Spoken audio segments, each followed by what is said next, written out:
I started seeing a lot of Ned Sheldon. You know, the guy who wanted me to be the Shakespearean actor? Good man. Never knew anybody take such an interest in me without wanting anything for themselves. But one day I'm walking with Ned through the Bronx Zoo, and I see this red tarantula in a cage. Huge, monstrous, glittering eyes staring at me. And I'm, oh, you fuck. I say, hey, look at it, Ned, look at this. Looks just like Richard III. Quietly in my ear, he says, why don't you play him? All right, I will. Oh, whoa, hold it. Wait a minute, what am I saying? Yeah, Ned. I'll come in, Ned. Hey, Ned, I can't. I can't play Shakespeare. Holy shit, I don't have the voice. That's okay. I know just the person to help. Her name was Margaret Carrington, sister of an actor called Walter Houston. She'd been a great opera singer till a fishbone damaged her vocal cords, so now she's a voice teacher. She's also a 200-pound gorilla with a shriek like a banshee, and she lives on a pig farm out in Connecticut. So here I am up to my ass in pig shit, having speech exercises bawled at me by she who must be obeyed. Right!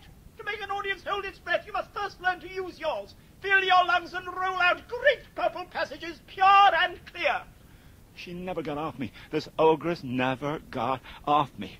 Come on, that's a bad man, that man. That's the man who sat on my head in the tram. In June, the lupins bloom and the tulips lose their beautiful hues. The sun comes up like thunder once a month.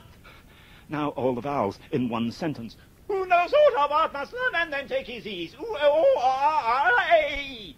Now exercises to make my lips and tongue more flexible. M-N. Then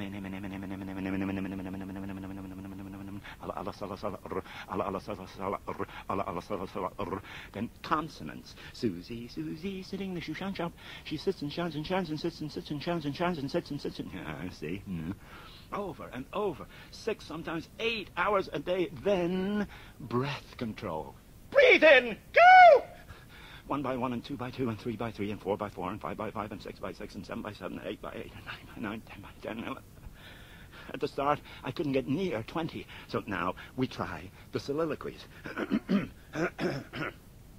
Now is the winter of our discontent made glorious summer by the sun. And no control, no fullness, no roundness, no power. Where's which and where's the wit? I don't see royal, I don't see quicksilver. Most important of all, I don't hear the freedom in your voice that shows me your inner self, your soul. Well, we're going to fight to get to that inner man. This, above all, John, you must obey. In my salvation is my work. In my work is my salvation. That's your credo. Well, all of a wondrous sudden, I started to like it. And this woman was the mother of all teachers. She was a white witch. And one afternoon I screamed out, I love it! I love it! I could fuck it! I love it so much! Of course, I said sorry right away, but she just laughed, her great resonant laugh. See, what a voice you have! I'd just been born. In 6 weeks, I could speak whole paragraphs of Shakespeare in one breath with full resonance and make 'em make sense. Now I couldn't wait to get at Richard. I mean, here's a physical cripple, right?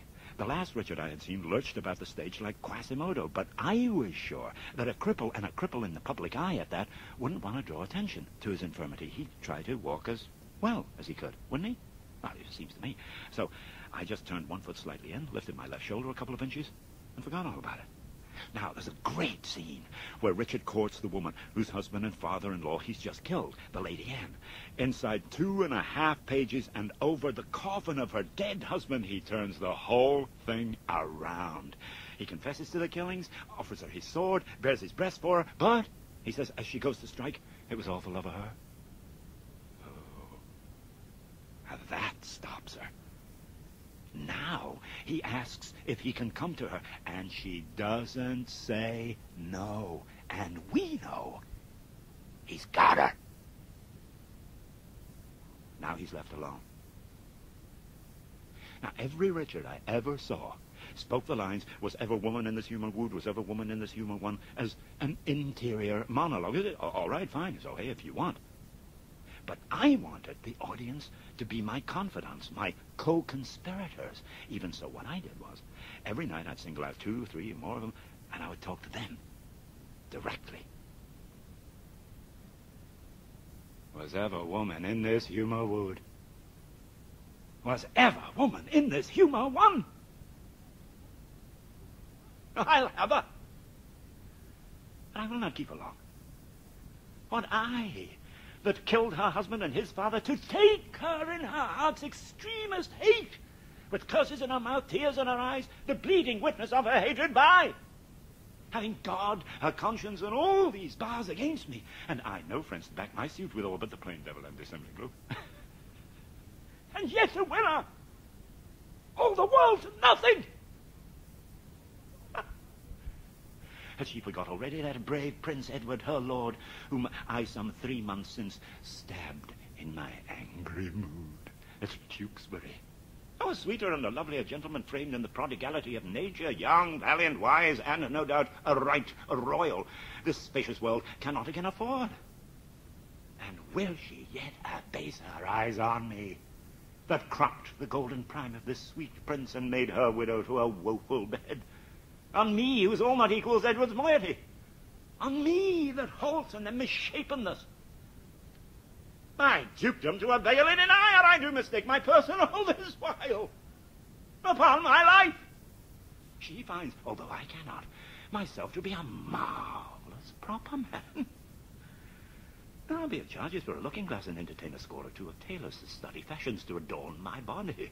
Since I'm crept in favour with myself, I will maintain it with some little cost.